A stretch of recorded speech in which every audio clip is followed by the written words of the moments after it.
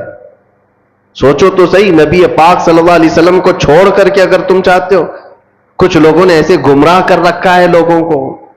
یاد رکھنا میرے عزیزو، ولایت کی کسوٹی شریعت مصطفیٰ ہے. حضور کو چھوڑ کر کے کوئی ولی نہیں بن سکتا. ولایت وہی ہے جو نبی پاک صلی اللہ تعالی علیہ وسلم کے نقش قدم پر چل رہا ہو. پیر ہو تمہارا، ولی ہو کوئی، ایسے کا دامن آنکھ بند کر کے تھام لینا جو تمہیں آنکھ بند کر کے سیدھے مدینے پہنچا دیتا ہو، حضور کی محبت تمہارے سینے میں ڈالتا ہو. باقی جھولا چھاپ ہے سب، باقی سب چندہ چھاپ ہے. دنیا میں ایسے ڈھکوسلے بہت ہوں گے. شیطان خضر کے لباس میں گھومتا ہو، اس کے پیچھے آنکھ بند کر کے بھاگنا تمہارے لیے بڑا خطرناک ہے. غوث پاک رضی اللہ تعالیٰ عنہ نے فرمایا جو عبادت اللہ کے نبی سید الانبیاء کے لیے معاف نہیں ہوئی میرے لیے کیسے معاف ہو سکتی؟ یہ شیطان کی آواز ہے، یہ شیطان کی آواز ہے.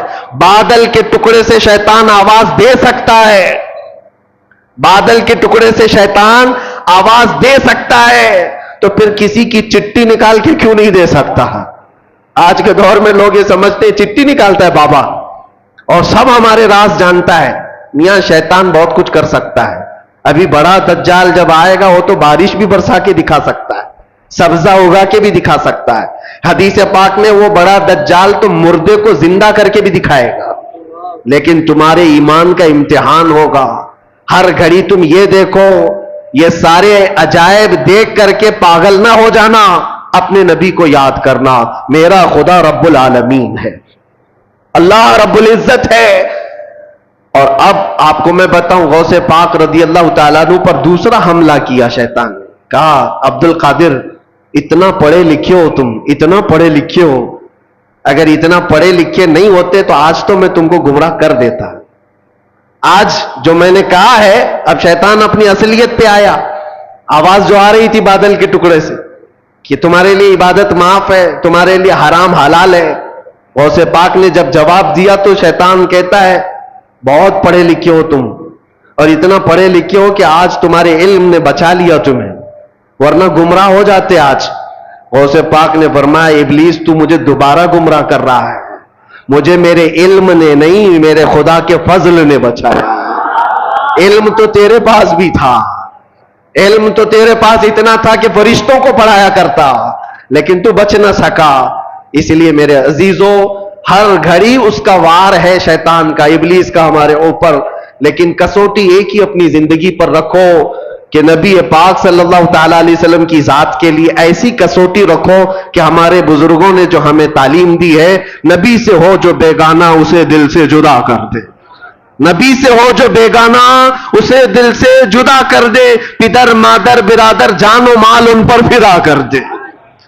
یہ ہماری کسوٹی ہو، یہ ہماری زندگی کا معیار ہو. اور بعض لوگ یہ سمجھتے ہیں کہ ہم تو نبی پاک صلی اللہ علیہ وسلم سے بے انتہا محبت کرتے ہیں، اور تھوڑا بھی اگر کوئی دوسری جماعت کا دکھتا ہے جس کے دل میں حضور صلی اللہ تعالیٰ علیہ وسلم سے بغض لگتی ہے تو ہم تو اس سے دور رہتے ہیں. صرف اتنا ہی نہیں ہے، نبی سے ہو جو بیگانہ کا مطلب کیا ہے؟ جو شریعت چھوڑ کر کے بھاگ رہا ہے وہ نبی سے بیگانہ ہی تو ہے. حضور پاک صلی اللہ تعالیٰ علیہ وسلم سے اپنا دامن چھڑانے کی بات کرتا ہے، وہ نبی سے بیگانہ ہے. ایسے کو نہ تم اپنا دوست بناؤ، نہ اپنوں کے صحبت میں اس کو رکھو. اس لیے کہ قیامت کے دن جب پکڑ ہوگی، بروں کی صحبت کی وجہ سے بہت سارے ایسے ہوں گے جو جہنم میں جا رہے ہوں گے. صرف کیوں؟ ان کی دوستی خراب تھی، دوستی برے لوگوں سے تھی.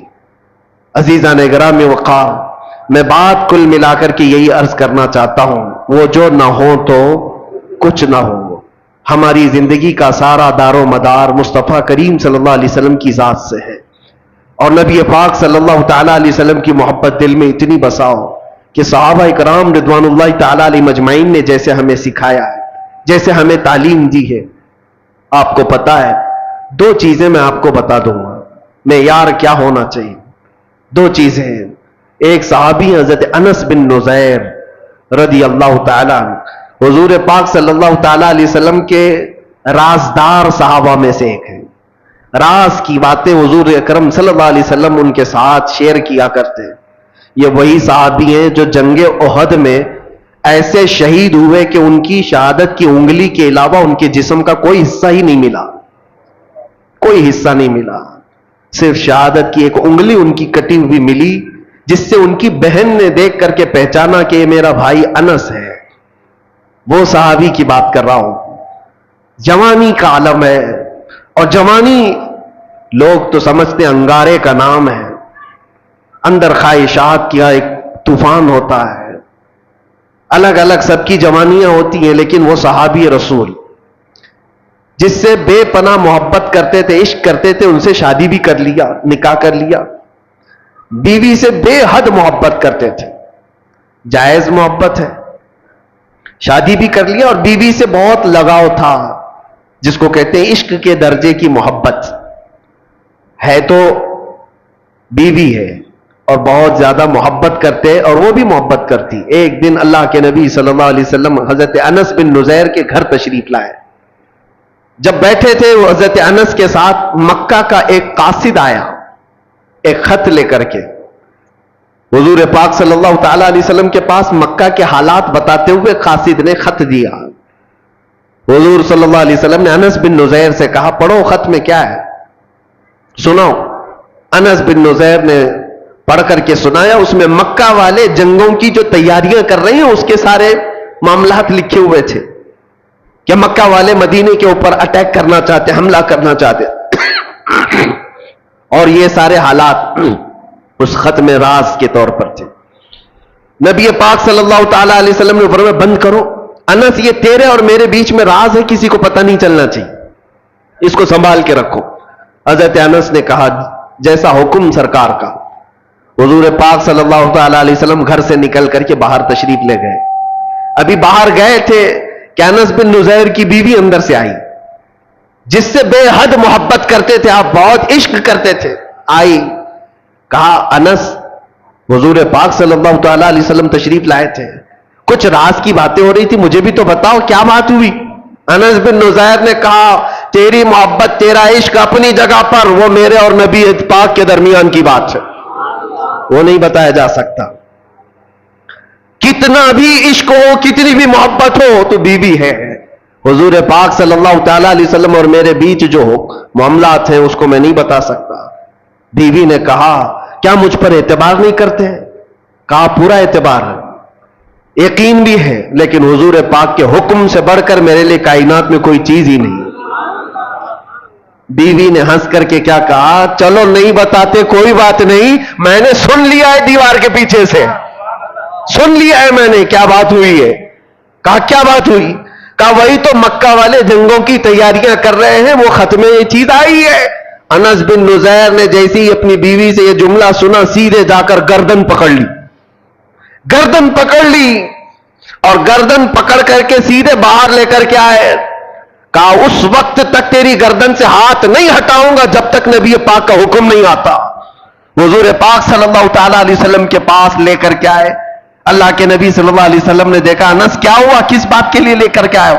کہا, آقا میں مجرم نہ ٹھہرایا جاؤں, آپ نے فرمایا تھا راز کی بات ہے, میں حفاظت کر رہا تھا, میں نے کسی کو نہیں کہا, لیکن دیوار پیچھے سے میری بیوی نے سن لیا, اور جب مجھے خبر ہو گئی کہ اس نے سنا ہے, میں اس کی گردن پکڑ لیا ہوں. اگر سرکار کا حکم ہو تو میں یہاں ختم کر دوں یہ سارا معاملہ, تاکہ میں کل جرم میں نہ پکڑا جاؤں کہ نبی پاک کے راز کو افشا کرنے والا انس ہے.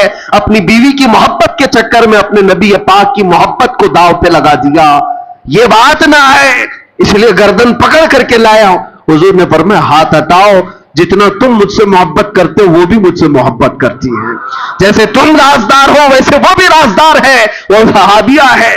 ہاتھ ہٹا دیا اور اپنی بیوی سے مسکرا کر کے کہا, جب بات آ جائے رسول اللہ کی تو پھر گردن کسی کی نہیں ہوتی, پھر کسی کی اہمیت نہیں ہوتی.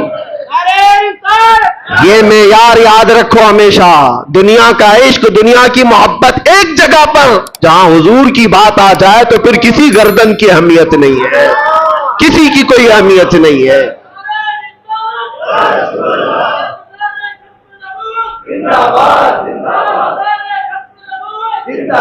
یہی معیار صحابہ نے ہمیں دیا تھا، یہی معیار.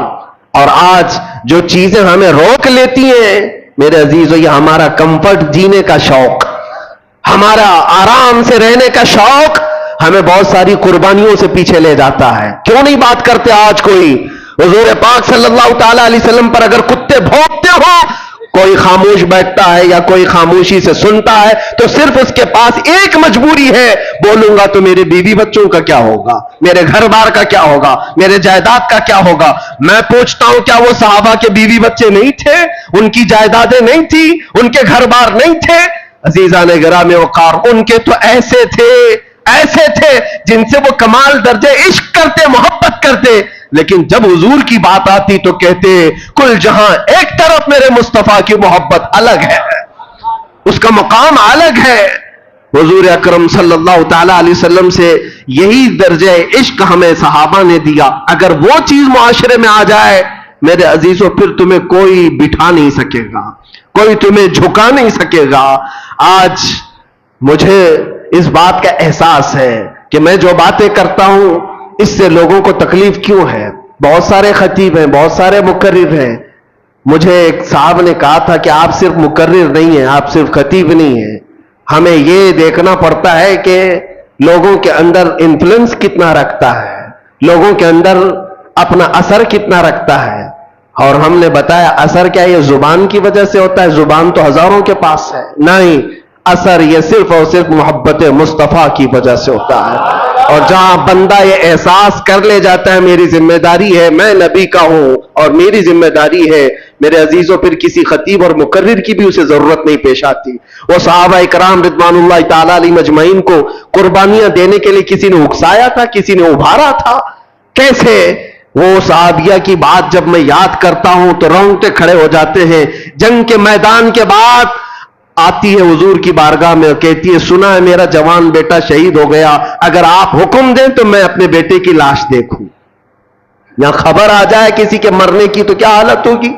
لیکن ایک ماں ہے حضور سے اجازت لے کر آتی ہے، اگر حکم دیں تو میں اپنے جوان بیٹے کو دیکھوں. حضور نے فرمایا دیکھ سکتی ہو، جاؤ. میدان میں لاشیں ہیں، اس میں ایک جوان بیٹا خون میں لت پت اس بوڑھی خاتون کا نیچے ہے. لاش کو اٹھایا، کپڑے ہٹایا، جبہ ہٹا کر کے پیٹھ کو دیکھا، پھر بوسہ لیا اور سجدہ کیا. جو صحابہ کھڑے تھے پوچھتے ہیں اماں جانی کیا کر رہی ہو؟ کہتی ہے خاتون مدینے کی، جب یہ جوان میرے گھر سے نکل رہا تھا میرا بیٹا، میں نے اسے وصیت کی تھی. سنا ہے کہ حضور پاک صلی اللہ تعالی علیہ وسلم پر وقت سخت آ گیا ہے، مشرکین سختی سے حملہ کر دیے ہیں. بیٹا یاد رکھنا اگر حضور کو چھوڑ کر میدان سے بھاگتے ہوئے مارا گیا تو میں اپنا دودھ معاف نہیں کروں گی. میدان چھوڑ کر بھاگتے ہوئے مارا گیا تو میں اپنا دودھ نہیں معاف کروں گی. اور میں نے سنا آج میدان میں سے بہت سارے لوگوں پر ایسے حالات آ گئے تھے کہ ان کو بھاگنا پر مجبوری آ گئی، وہ ادھر ادھر بکھر گئے تھے. مجھے ڈر یہ تھا کہ میرا بیٹا بھی تو بھاگتے ہوئے نہیں مارا گیا. میں میدان میں آ کر یہی تو دیکھ رہی تھی پیٹھ پر تیر کے نشان تو نہیں ہے کہ بھاگتے ہوئے اس کو پیچھے سے کسی نے مارا. پھر میں سجدہ شکر اللہ کی بارگاہ میں اس لیے ادا کر رہی ہوں میرے بیٹے کی پیٹھ پر ایک بھی نشان نہیں ہے، جتنے سب سینے پر کھا کر کے مرا.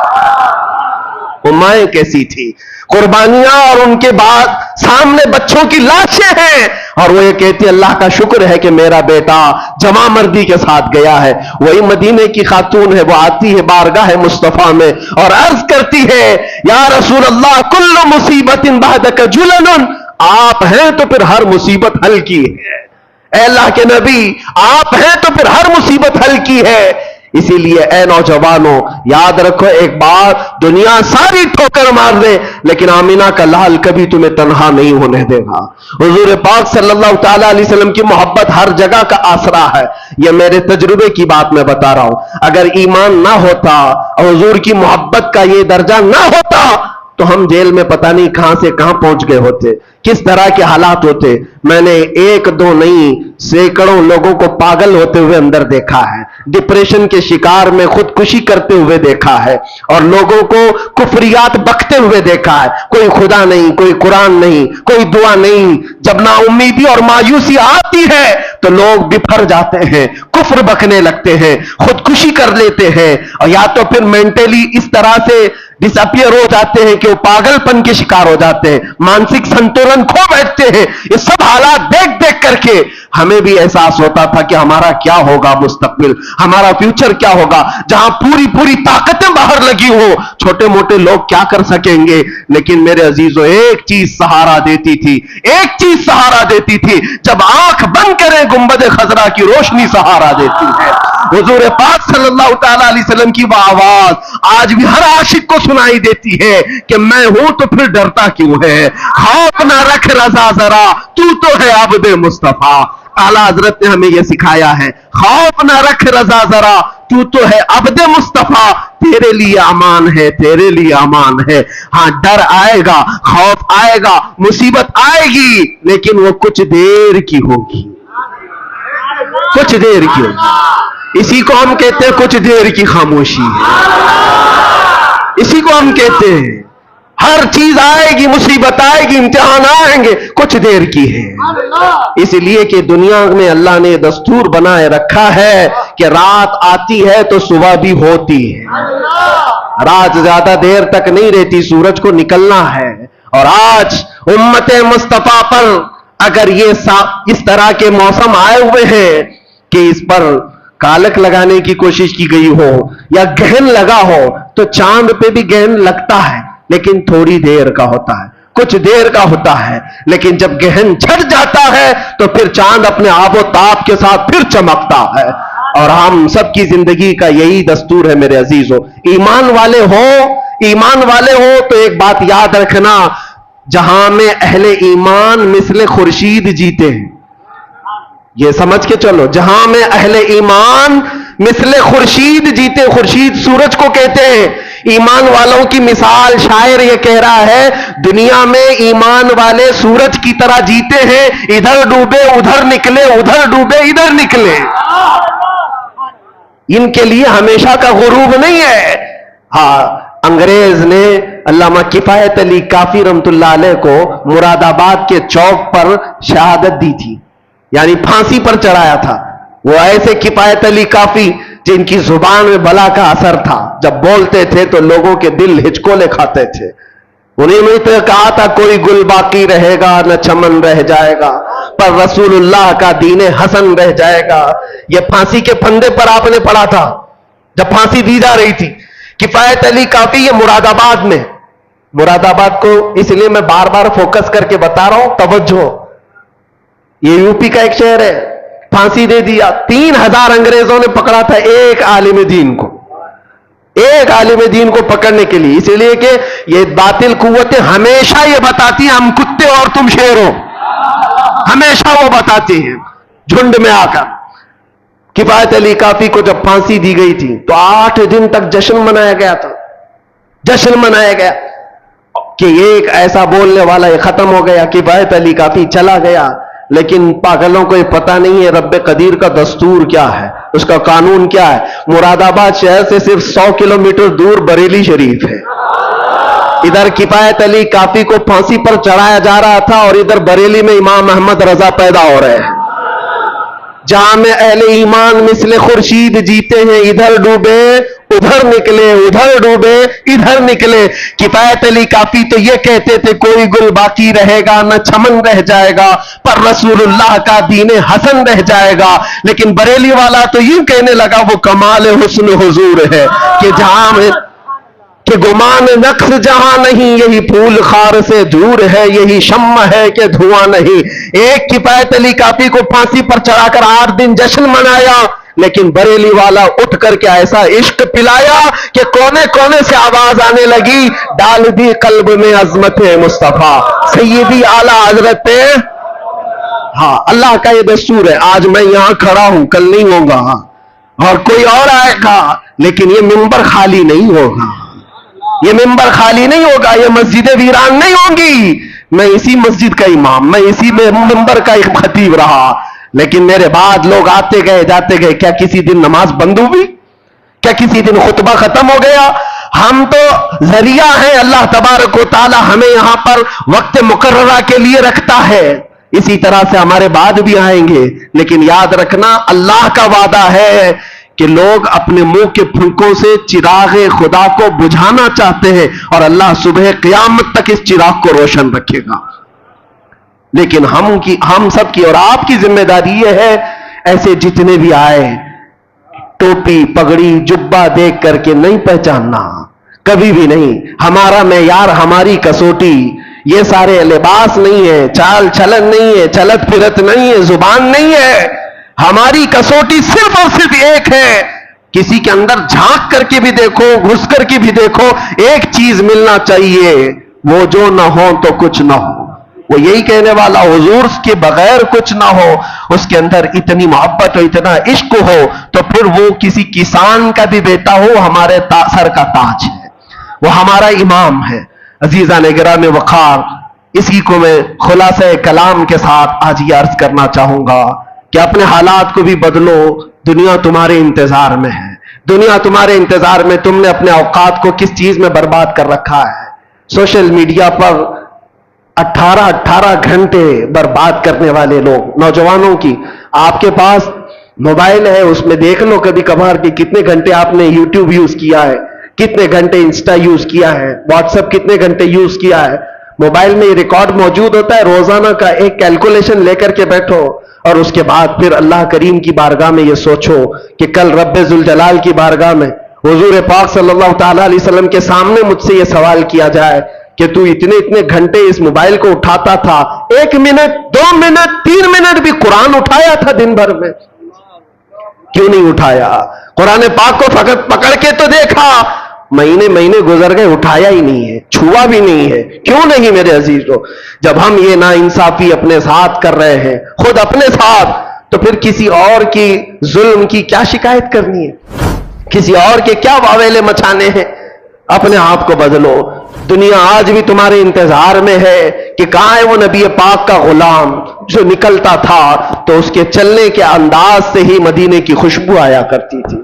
آج میں چاہتا ہوں ہر جوان آ جائے. حضور پاک کی محبت کا واسطہ دیتا ہوں، حضور پاک کی محبت کا واسطہ دیتا ہوں کہ ہر نشہ کو چھوڑ دو، ہر برائی کو چھوڑ دو. وقت بہت کم رہ گیا ہے تمہاری زندگی میں بھی اور تمہاری نسلوں کے لیے بھی. اور امت پر جو حالات آ جائے، اسلام پر جو حالات آئے، بہت شارٹ پیریڈ ہے، بہت تھوڑا سا وقت ہے. کچھ کر جاؤ، کچھ اپنے آپ کو بدل ڈالو اور ایسا کر جاؤ کہ دنیا پھر یہ کہے. میرے خلاصہ کلام، میری گفتگو کا لب لباب یہ ہے، اٹھو قوت عشق سے ہر پست کو بالا کر دو، دہر میں نام محمد سے اجالا کر دو کہ محمد سے وفا تو نے تو ہم تیرے ہیں. یہ جہاں چیز ہے کیا، لوح و قلم تیرے ہیں. لبیک یا رسول اللہ، لبیک یا رسول اللہ، لبیک یا رسول اللہ. وآخر دعوانا الحمدللہ رب العالمین.